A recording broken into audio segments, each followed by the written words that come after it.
Assalamualaikum warahmatullahi wabarakatuh. A'udzubillahi minasyaitonirrajim. Bismillahirrahmanirrahim. Alhamdulillahirabbil alamin wa bihi nasta'inu ala umuri dunya waddin. Wassalatu wassalamu ala asyrafil anbiya'i wal mursalin sayyidina wa nabiyyina wa rasulina Muhammadin sallallahu alaihi wasallam wa ala alihi wa ashabihi ajmain, amma ba'd. Allahumma aftah masami qalbi li zikrika warzuqni ta'ataka wa ta'ata rasulika wa amalan bi kitabika. Allahumma aghnini bil ilmi wa zayyinni bil hilmi wa akrimni bit taqwa wa jamilni bil afiyah bi rahmatika ya arhamar rahimin. Para santri di mana saja kalian berada dan para alumni dimanapun berada, mari kita lanjutkan pengajian kitab Riyadhus Shalihin. Ini ada satu hadis lagi tentang keutamaannya dan sanksi tentu bagi orang yang tidak melaksanakannya. A'udzubillahi minasyaitonirrajim. Bismillahirrahmanirrahim. Wa an Buraidata radhiyallahu anhu. Riwayat dari Buraidah radhiyallahu anhu qala. Buraidah berkata, qala Rasulullah, kata beliau, Rasulullah pernah bersabda atau telah bersabda, man taraka sholatal asri habitu amaluhu. Rawahul Bukhari. Barang siapa yang meninggalkan sholat asar, maka terhapuslah semua amalnya, terhapuslah amal-amal solehnya. Jadi ini merupakan sanksi. Kalau kemarin betapa hebatnya orang yang bisa melaksanakan sholat subuh dengan baik dan sholat asar dengan baik, maka baginya adalah kebaikan. Nah, sekarang orang yang tidak melaksanakannya, kalau sholat itu memang secara umum 5 waktu wajib semuanya, tapi yang 2 ini ada hal-hal yang berhubungan dengan satu, keistimewaan bagi yang melakukannya, karena tantangannya tentu akan lebih berat lagi yang 2 ini ketimbang yang lainnya. Yang kedua, sanksi bagi yang tidak melakukannya adalah lebih berat. Sampai-sampai di sini ada tadi, man taraka sholata al-asri habitu amaluhu. Barang siapa yang meninggalkan sholat asar, dihapuskan amalnya oleh Allah. Masya Allah. Saking dahsyat-dahsyatnya sholat asar ini. Kalau dilaksanakan, pahalanya luar biasa. Kalau enggak, juga sanksinya luar biasa. Sampai-sampai gara-gara sholat asar, terhapuskanlah amal-amalnya.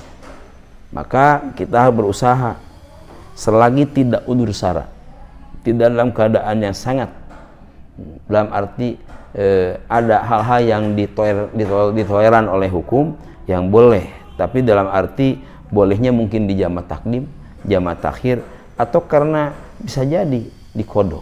Tapi kalau ini sengaja meninggalkan tanpa alasan syar'i, maka itu nggak boleh. Sanksinya luar biasa beratnya, yaitu dihapuskan dosa, dihapuskan pahalanya, dihapuskan segala pahala amal-amalannya.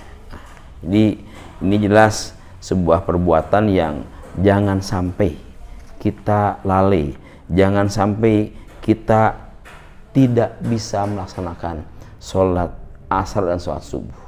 Sebab kalau tidak, Masya Allah, sanksinya luar biasa. Kita amal sedikit demi sedikit, kita berusaha untuk amal soleh, tiba-tiba dengan sengaja meninggalkan sholat asar. Kenapa sengaja?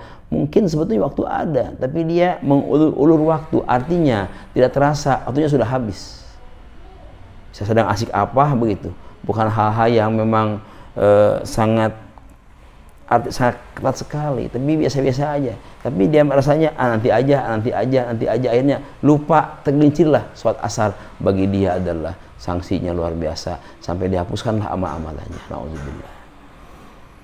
Yang kedua, untuk mengangkat ibadah dalam sholat ini ada yang supaya berlipat ganda. Selain tadi sholat asar dan sholat subuh, ada cara lain bagaimana sholat ini secara keseluruhan, supaya mempunyai nilai-nilai yang berlipat-lipat.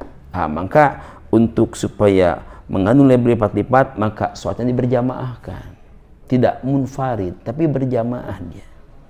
Maka di sini dalam hadis riwayat Imam Bukhari Muslim disampaikan riwayat dari Ibnu Umar radhiyallahu anhuma. Anna Rasulullah sallallahu alaihi wasallam, sungguhnya Rasulullah sallallahu alaihi wasallam qala, beliau bersabda, salatul jamaati afdalu min salatil fadhi, lebih utama dari salat fard, salat munfarid, bisab'in wa ishrina darajatan, dengan perbedaannya 27 derajat. Jadi kalau kita sholat subuh atau sholat asar, sholat isya, sholat yang 5 waktu, yang mana saja tidak berjamaah, 1 derajatnya. Sholat isya kita munfarid 1. Apapun sholat kita yang kita lakukan, kalau tidak berjamaah 1. Tapi kalau berjamaah, ini yang luar biasa.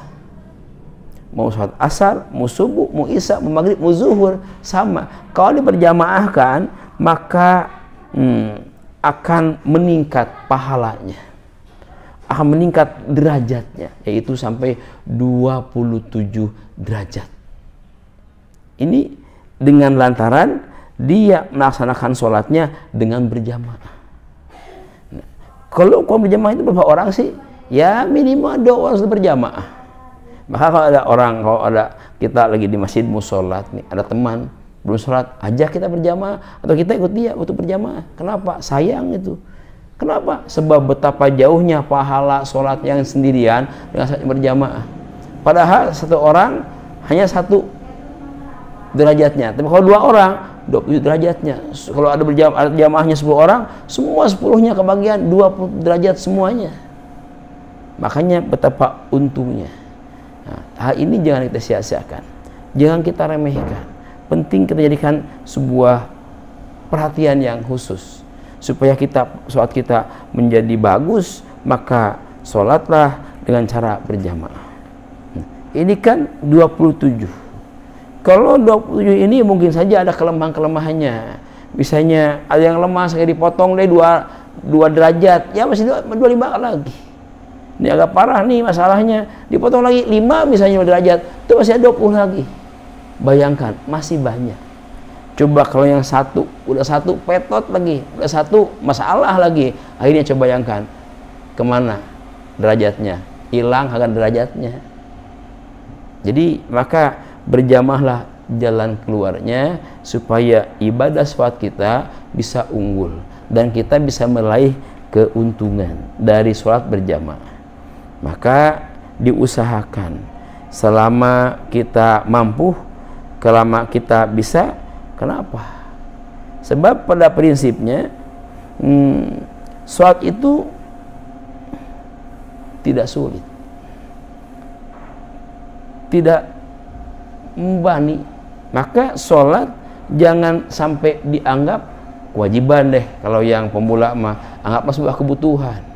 Ibarat kita makan, butuh minum, butuh tidur. Karena kebutuhan pasti kita melaksanakannya dengan rasa yang sangat indah. Kenapa? Aku ingin makan, kebutuhan kita makan pasti enak. Kita mau tidur nih, ngantuk nih, kebutuhan tidur, kita tidur. Nah, jadi kalau sudah menganggap sholat ini kebutuhan, maka semuanya tidak ada yang sulit dan tidak ada yang membebani, semua menjadi kenikmatan. Maka dengan demikian, bagaimanapun juga kita kalau bisa melaksanakan sholat dengan baik, apalagi dengan rasa aku butuh dengan sholat, maka sholatnya akan indah, akan menyenangkan. Lain hanya kalau orang-orang yang memang ada sekelompok orang, kenapa subuh itu sampai dikategorikan sholat yang teristimewa? Memang ada masalah bagi orang tertentu. Rasulullah mengatakan, qala Rasulullah SAW, laisa sholatun asqala 'alal munafiqina min sholatil fajri wal isya walau ya'lamuna ma fihima la tuhumma walau habwan. Ini pada prinsipnya Sholat bagi kita yang sudah biasa nggak ada masalah, enak-enak aja, nyaman-nyaman aja, senang-senang aja. Bahkan kita kalau sholat tuh terasa deh, kita mau sholat nih, sebelum sholat memang berasa, aduh ini sholat. Pas sudah sholat, rasakanlah kita setelah sholat rasa leganya luar biasa, terasa enak, indah, lega. Apalagi kalau sholatnya yang bagus, khusyuk gitulah, pasti hasilnya bakal lebih menyenangkan, bahkan akan melahirkan hikmah-hikmah yang teramat luar biasa. Sholat, terjagalah dari perbuatan yang salah. Inna sholata tanha anil fahsyai wal munkar. Sebuah keindahan dan kesuksesan seorang terhindar dari perbuatan yang salah, perbuatan yang keji, selamatlah dia, maka senanglah dia, tidak ada beban dalam hidupnya. Kenapa? Karena dia terhindar dari perbuatan-perbuatan yang salah. Justru perbuatan yang keji, yang salah, yang durhaka itulah yang mengakibatkan seorang terbebani hidupnya. Nurani seorang pun akan mengatakan ini salah, ini nggak boleh. Kok aku melanggar sih ya? Waduh, keras sanksinya nih, udah terasa di hatinya itu. Pencuri, dia nyuri dia. Hati kecilnya merasakan bahwa nyuri itu tidak boleh. Nyuri itu haram. Pasti itu ada sanksinya dari Allah dunia akhirat. Merasakan dia, maka dia akan terbebani dengan rasa-rasa dia itu. Dengan perasaan dia akan terbebani. Tapi kenapa dia melakukan terus-terusan? Yaitu karena nafsunya yang ada pada jiwanya senantiasa menghalangi untuk kesolehannya. Dan dia ketika bersalah tidak pernah bertobat kepada Allah atas kesalahannya. Padahal saat itulah yang bisa menutupi kesolehan kita. Kenapa? Dosa sangat menjadikan orang terbebani beramal soleh. Dengan dosa dia akan susah beramal soleh. Kenapa? Karena pengaruh dosa yang menjadikan debu-debu pada jiwa kita, pada diri kita, sehingga kita tidak bersih lagi. Kalau bersih, kalau tidak bersih, berarti ada hal-hal yang bersifat penghalang yang bisa membebani, sehingga dia kalau mau amal sholat itu terasa berat sekali. Nah, jadi ada nih tadi laisa sholatun asqala 'alal munafiqina min sholatil fajr wa isya. Ini ada lagi hadis nih, bahwa ada sholat yang dirasa berat sekali melaksanakannya. Siapa dia? Yaitu orang-orang munafik. Dia sangat berat sekali misalkan sholat subuh. Maka sholat subuh diistimewakan lagi. Ada lagi isya lagi di sini. Orang munafik di samping subuh juga terasa berat banget, masih ngantuk, masih dingin, tidur aja. Isya, wah udah kemalaman, udah ngantuk nih, capek tidur aja. Tidurnya juga mending kalau bangun malam. Itu dia sampai subuh tidurnya. Nah, maka jangan demikian. Ada yang kesulitan dalam sholat ini orang-orang munafik. Kenapa dia sulit untuk misalkan ibadah sholat? Karena sebetulnya hatinya bermasalah, dia tidak ikhlas, hatinya tidak soleh. Berarti dia memandang sholat itu bagi dia bukan kebutuhan, tapi justru lebih kepada beban kehidupan. Maka karena beban, dia merasa terbebani sholat itu, maka bagi dia sulit melaksanakannya, ogah melaksanakannya, Korea melaksanakannya. Kenapa? Sholat dianggap adalah beban bagi dia. Ya makanya salah. Coba kalau dianggap kebutuhan, siapa yang butuh? Kita butuh. Kalau butuh, pasti kita mau. Kalau sudah butuh, udah segalanya yang penting bisa terlaksana. Maka dengan demikian tadi, sikap kita, bersikaplah terhadap sholat ini, bahwa sholat adalah merupakan kebutuhan hidup, kebutuhan dalam hidup kita sehari-hari. Makanya kalau sudah kebutuhan, kita nggak sholat, terasa, aduh ada yang kurang nih. Kenapa? Ini ada tidak terpenuhi nih kebutuhan kita nih. Misalnya tertinggal 1 atau 2 waktu, merasakan dia pasti. Nah, kalau sudah merasakan seperti itu, maka berarti ukuran imannya sudah bagus. Bisa jadi dengan sholat yang bagus akan membentuk nilai-nilai keimanan yang kuat, yang kokoh, sehingga dengan ibadah sholat yang kuat ini, satu, tanha anil fahsyai wal munkar. Yang kedua, dengan sholat yang khusyuk yang bagus akan melahirkan sikap mental yang soleh, sehingga tidak lagi sholat yang dianggap berat walaupun sholat subuh dan isya. Itu barangkali tentang sholat subuh dan isya dan sholat asar. Sholat subuh dan isya dirasakan berat hanya oleh orang-orang munafik. Yang keluar bagi kita, para santri, alumni dan yang lainnya, bagaimana supaya kita sholat ini tidak terasa berat, ringan dan indah, bahkan menyenangkan. Maka sholat jangan dianggap sebagai beban. Anggaplah sholat itu kebutuhan kita, kebutuhan hidup kita. Kalau sholat sudah dianggap kebutuhan hidup, maka pasti tidak akan berani meninggalkannya. Kenapa? Karena itu kebutuhan. Orang butuh, pasti dia berusaha untuk melaksanakannya. Kiranya itu saja, dan terima kasih. Semoga kita senantiasa mendapatkan ridho, taufik, hidayah dari Allah, dan senantiasa kita diberikan oleh Allah ilmu yang bermanfaat, ilmu yang berakah untuk bekal hidup kita mengabdi kepada Allah Ta'ala. Billahi taufiq wal hidayah. Alhamdulillahirabbil alamin ala kulli hali wa ni'mah. Subhanakallahumma rabbana bihamdika asyhadu an la ilaha illa anta wahdaka la syarika laka astaghfiruka wa atubu ilaik. Wassalamualaikum warahmatullahi wabarakatuh.